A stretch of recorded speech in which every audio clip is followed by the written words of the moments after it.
reka tubashimire kuva mu ntangiriro z'ibiganiro byacu uko mukomeza kutugaragariza icyizere ndetse no kubana namwe. Uyu munsi rero kano kanya turi hano muri Paruwasi ya Gikondo, by'umwihariko rero hano mu nama ya Ecolab. Ushobora kwibaza se ngo inama ya Ecolab ni iki? Ni inama ihuza abepiskopi gatolika b'u Rwanda ndetse n'abo mu Burundi. Ecolab rero mu magambo ahinnye ariko mu magambo arambuye ni Association de Conférence de Ordination du Rwanda et Burundi. Ni inama rero iba kabiri mu mwaka.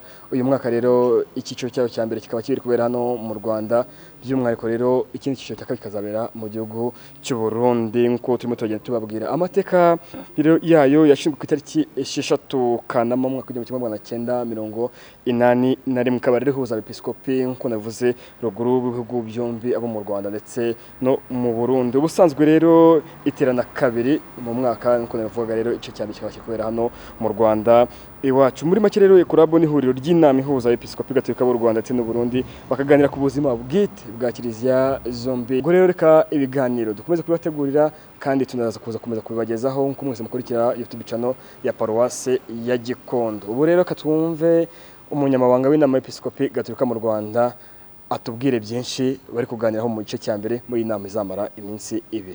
Iyi nama ni inama isanzwe ihuza abepiskopi b'u Rwanda n'abepiskopi b'u Burundi, iba kabiri mu mwaka. Inshuro imwe ikabera mu Rwanda, indi nshuro ikabera mu gihugu cy'u Burundi. Ni inama rero abepiskopi bahanamo ibitekerezo, bagahana n'amakuru ajyanye na kiliziya zo muri ibyo bihugu byombi, uko zikora ubutumwa, n'abepiskopi bagahana amakuru mu bijyanye n'uburyo bakora ubutumwa mu madiyosezi yabo. Muri iyi nama rero hari ibyo bazahuriza hamwe, cyane cyane barashaka kuzavuga ku bijyanye na liturujia.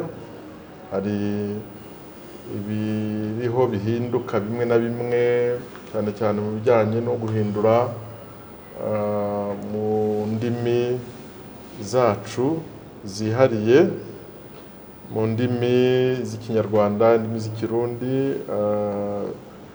Igitabo cya misa ubwo mu Kirundi kirahari no mu Kinyarwanda kirahari. Hari ibintu rero usanga wenda baba bakeneye guhuza. Ibyo rero nabyo bazabiganiraho, barebe ibitabo bisohoka ubu ngubu niba byubahirije amabwiriza atangwa n'urwego rubakuriye ku rwego rw'isi. Hanyuma kandi bazanaganira ku bijyanye n'uburezi, cyane cyane baganisha ku burezi bw'abana. Murabizi ko ubu ngubu mu bihugu bimwe na bimwe ntabwo bagishyira gatigisimo mu byigishwa, bikagira ingaruka cyane ku bana kubera yuko bigishwa gusa ibisanzwe, imibare, ubumenyi bundi, ariko ibijyanye n'iby'Imana ukabona batabyiga. Ibyo rero bitera ibibazo. Abantu bakaba banakeka yuko no kutagira umuco w'amahoro mu karere kacu byaba bikomoka mu buryo abana bigishwa, ku buryo bakura badafite uwo muco. Rero abepiskopi barifuza kuzabiganiraho no kureba uburyo mu byigishwa hajyamo cyane cyane ibibafasha kumenya Imana, kumenya kugira umuco w'amahoro no kumenya kugira umuco w'ubutabera mu bantu. Abantu bakamenya kugira urukundo, bakamenya ubwenge bw'ishuri, ariko bakagira n'ubwenge bubafasha kugira indangagaciro nziza kandi nzima. Bazanaganira rero ku bijyanye n'icyo bita igihango cy'uburezi muri Afurika, barebe niba batavomamo ibyabafasha kunoza neza uburezi mu bana b'ishuri. Dutege amatwi umwepiskopi waturutse mu gihugu cy'u Burundi, nawe atuganirize muri byinshi biteganyijwe kuganirwaho muri iyi nama. Tunabibwire ko inama ya Ecolab iyoborwa na Bonaventure Nahimana, akaba arikepiskopi wa Gitega mu Burundi, akaba yungirijwe na arikepiskopi wa Kigali none Karidinali Kambanda. Reka rero tubashimire noneho dutege amatwi umwepiskopi waturutse mu gihugu cy'u Burundi. Yego, jende Musenyeri Yohakimu Ntahondereye nkaba ndagijwe diyoseze ya Muyinga i Burundi, ariko kandi muri iki gihe nkaba arije ndongoye inama y'abepiskopi Katolika y'u Burundi. Murakoze cyane nyicyo Musenyeri. Uyu munsi mwatangiye inama ya Korebo hano Kigali mu Rwanda. Ese niki muzaganiriza bagenzi banyu bo mu Rwanda ku miterere nuko Kiliziya Gatolika ibayeho mu gihugu cy'u Burundi? Mu bisanzwe iyi nama yacu tuyigirira rimwe mu Rwanda, ikindi gihe i Burundi. Twaheruka kubonanira i Burundi mu kwezi kwa 11 mu mwaka uheze, kandi ababa baramukiwe kwakira inama nibo baheza bagategura ibyo iyo nama yihweza. Ubu rero bagenzi bacu bo mu Rwanda batekanije ko tuganira bwa mbere ku guhanahana amakuru ku kuntu tubayeho muri ibi bihugu byacu bibiri, nuko tukababwira uko Ekereziya imeze, nabo bakatubwira, tukongera tukavugana n'ibyerekeye imibano mu gihugu, uko abantu bamerewe. Ibyo tuba tubona bidusaba ko nka Ekereziya twogira icyo tubivuze ko n'icyo duterereye kugira ngo abantu barushirize kumererwa neza. Rero ubu ibyo nibyo duhejeje kuvugana, tukaba duca tubandanya tuvugana ibyerekeye ingene duhimbaza amasakaramentu, tukavugana ingene dusenga mu buryo bushoboye kugira icyo bubwira Abarundi n'Abanyarwanda dufatiye ku mico kama yabo.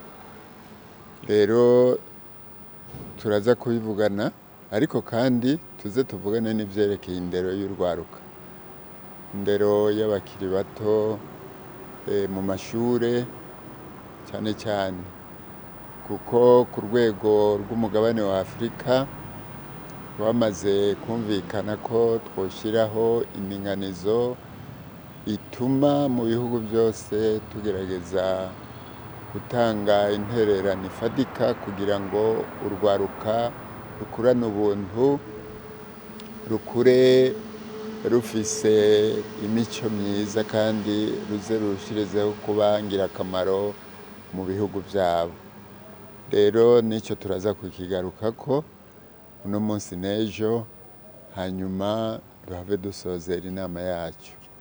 Yego, rero twebwe twashimye cyane rwose ubwa mbere kugene twakiriwe nk'abavandimwe, nk'abavukanyi, tukakirwa n'urukundo rwinshi, kandi n'ibyo tumenyereye si by'ubu.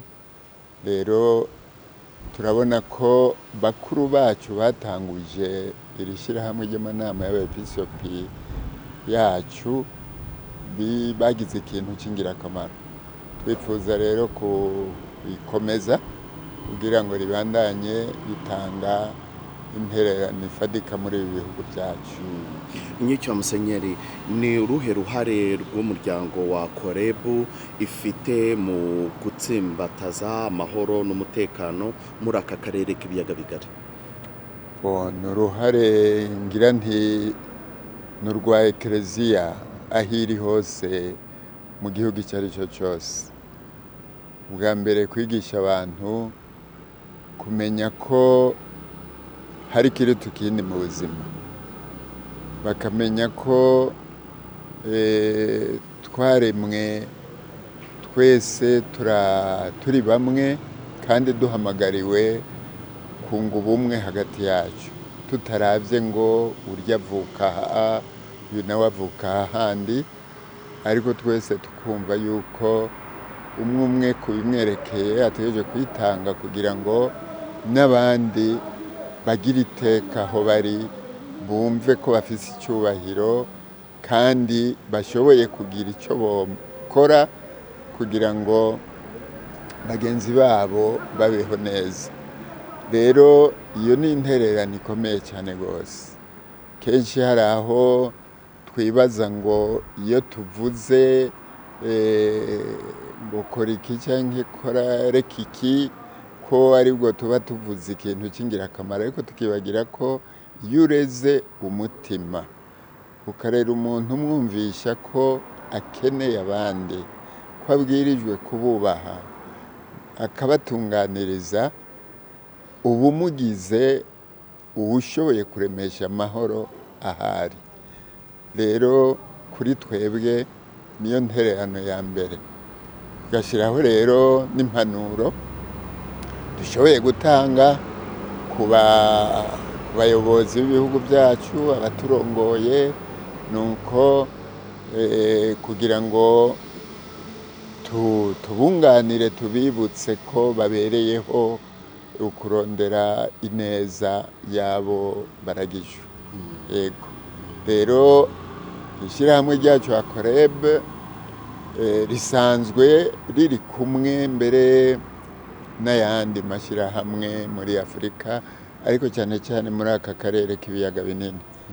Tugize inama, ihwaniro ry'amanama yacu rimwe, kumwe n'abanyekongo, abepiskopi bo muri Kongo, na twebwe abo mu Rwanda n'i Burundi.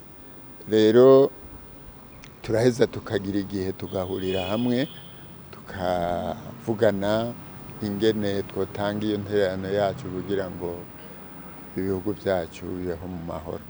Yego.